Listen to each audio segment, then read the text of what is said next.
Assalamualaikum teman-teman, kembali lagi di vlog saya Bram. Nah teman-teman, kejadian work from home ini pada saat sekarang yang semua orang jalankan, yang pemerintah anjurkan untuk mencegah lebih banyaknya korban COVID-19 ini, mengingatkan saya, memori saya pada saat saya dulu pernah menganggur teman-teman, serius. Jadi itu salah satu momen paling down dalam hidup saya, tapi jadi pelajaran berharga teman-teman. Nah, pelajarannya itu mau saya coba sedikit sharingkan nih buat teman-teman. Jadi pada saat saya sudah bekerja profesional dulu, perusahaan yang sebelum sekarang itu di perusahaan kontraktor asing juga, Jepang, main kontraktor di salah satu perusahaan besar. Saya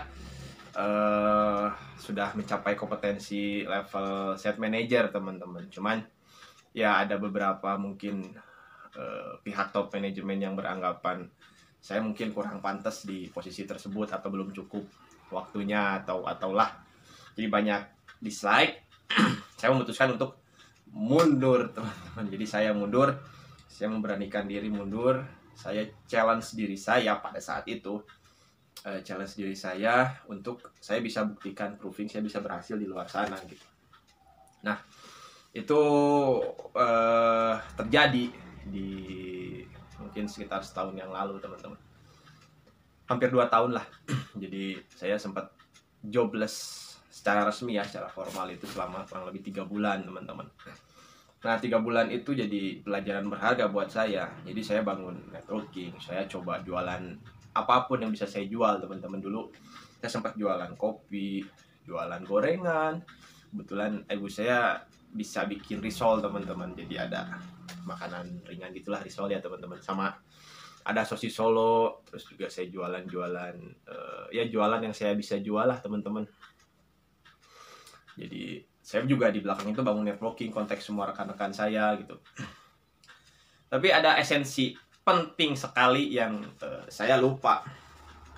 Mungkin beraninya oke lah, saya bisa maksudnya proving ke diri saya sendiri bahwa saya berani untuk resign setelah bekerja hampir 7 tahun. Saya berani untuk melepaskan semua zona nyaman. Tapi ada esensi yang lupa, bahwa saya punya keluarga teman-teman. Jadi saya punya keluarga yang harus dinafkahi, ada istri, ada 2 orang anak. Kemudian juga ada cicilan yang lumayan besar, cicilan rumah dan cicilan kendaraan mobil.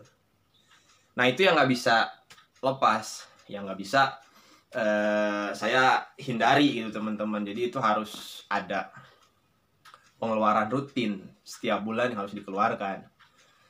Sampai akhirnya saya bertahan 3 bulan itu, ya semua tabungan saya, semua hasil bekerja saya itu habis teman-teman.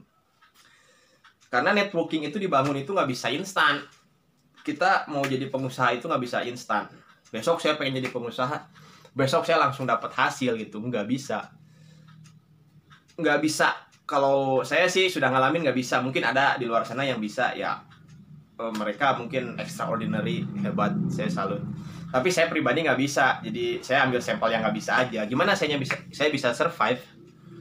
Ya setelah 3 bulan itu saya membangun hubungan baik dengan, karena saya main kontraktor ya teman-teman. Kalau di kontraktor itu ada subkontraktor. Nah subkontraktor itu orang yang jadi partner kita untuk mendirikan sebuah proyek. Sinilah.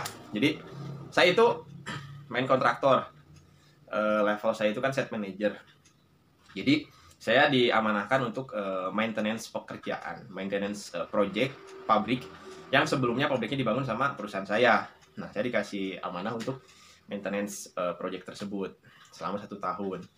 Nah memang ada beberapa kendala gitu pada saat proses maintenance, ada pekerjaan-pekerjaan yang perlu diperbaiki. Karena pekerjaan konstruksi itu kan memang tidak langsung jadi gitulah, adalah beberapa item pekerjaan yang perlu di maintenance kan gitu, yang perlu diperbaiki. Nah saat itu ada satu subkon yang memang ada agak masalahnya besar gitu, jadi pekerjaannya dan lain sebagainya itu ada masalah lah dengan saya. Tapi saya membangun hubungan baik, jadi secara profesional saya bangun hubungan baik.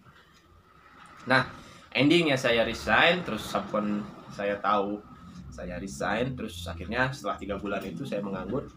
Saya ditawari pekerjaan ya di perusahaan saya yang sekarang ini, teman-teman. Ya semua ada hikmahnya, teman-teman. Jadi dulu mindset saya bekerja di subkontraktor itu kurang bagus, tapi ternyata setelah dijalanin, memang harus dijalanin untuk memenuhi kebutuhan gitu. Saya harus punya income untuk menafkahi keluarga.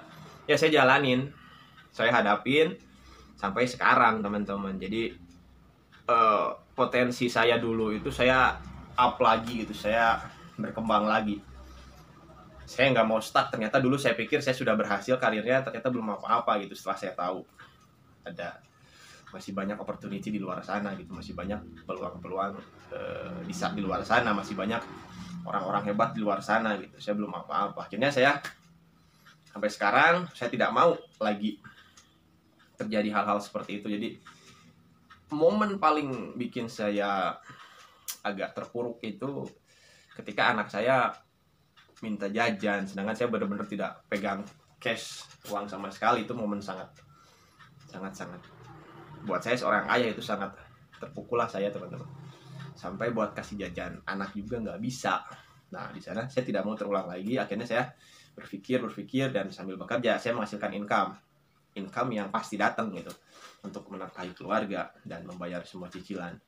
Itu berjalan, saya tetap bangun jaringan saya berpikir, akhirnya saya bikinlah vlog ini. Vlog ini tujuannya saya untuk melatih soft skill saya berbicara, yang pertama. Tapi yang kedua juga ada nilai ekonomisnya gitu, teman-teman. Nanti, tapi setelah misalnya channel ini berkembang, banyak orang yang suka, banyak yang subscribe, banyak viewers. Setelah, tapi kan itu butuh proses, nggak instan. Nggak ada yang instan, teman-teman. Kalau mau membangun usaha yang benar, yang dibangun itu dirinya sendiri. Kompetensinya kita dulu kita bangun, kita attract, ajak rekan-rekan partner yang menurut kita bisa dipercaya, yang menurut kita satu pikiran, satu jalan. Barulah kita bisa grow gitu. Itu juga proses, nggak bisa. Ya mungkin ada yang instan langsung gitu, dapat boomnya, dapat momentumnya gitu. Tapi kalau saya sih, saya termasuk yang nggak instan lah. Saya yang sangat lama gitu. Saya yang lama untuk networking, untuk buat ini, karena saya fokus di diri saya dulu. Saya mengembangkan diri saya develop diri saya. Baru saya attract orang gitu, saya ajak orang. Jadi itu yang saya dapat hikmahnya, teman-teman, di saat saya nganggur kemarin. Terus sekarang begitu ada singgungan di perusahaan saya mengesampingkan ego gitu. Ego saya simpan buat suatu saat saya jadi orang sukses, suatu saat saya punya usaha sendiri, suatu saat saya akan jauh lebih bijaksana lah menyikapi segala permasalahan gitu. Jadi tabungan nganggur 3 bulan itu merubah semua mindset saya, merubah semua pola pikir saya, merubah tindakan saya menjadi lebih dewasa, lebih bijaksana. Jadi hikmahnya lebih besar. Saya ambil hikmah positifnya. Tapi buat teman-teman di luar sana yang mungkin sama dengan saya, yang punya kondisi sama seperti saya, tetap semangat aja, teman-teman. Dijalanin aja. Fokus aja, fokusnya ke diri sendiri dulu. Diri sendiri, teman-teman, itu harus benar-benar powerful, harus benar-benar kuat, harus benar-benar mampu. Baru kita sama-sama bangun networking, kita sama-sama attract orang yang punya passion yang sama-sama bangun bisnis apa yang kira-kira bisa dijalankan, yang kemudian nanti kedepannya bisa menghasilkan gitu, teman-teman. Mungkin sedikit berbagi pengalaman, berbagi ilmu sedikit buat teman-teman. Tetap semangat, teman-teman, yang baru mau mulai vlogging, yang baru mau mulai apapun itu, tetap semangat. Selama itu positif, selama itu baik, tetap semangat, teman-teman. Jalanin aja, teman-teman. Nanti ketemu orang-orang yang ngerti sama teman-teman, ketemu sama orang-orang yang punya passion yang sama dengan teman-teman. Pasti, insya Allah, selama apa yang teman-teman kerjakan itu baik, selama apa yang teman-teman kerjakan itu banyak manfaatnya buat orang lain, nanti akan ketemu 1 orang, 2 orang, 3 orang, nanti jadi grup, jadi ya mudah-mudahan bisa bikin perusahaan gitu, teman-teman. Mungkin sekian video kali ini, teman-teman. Semoga ada manfaatnya. Terima kasih sudah mendengarkan. Thank you, hatur nuhun, arigato. See you next video, teman-teman. Bye-bye.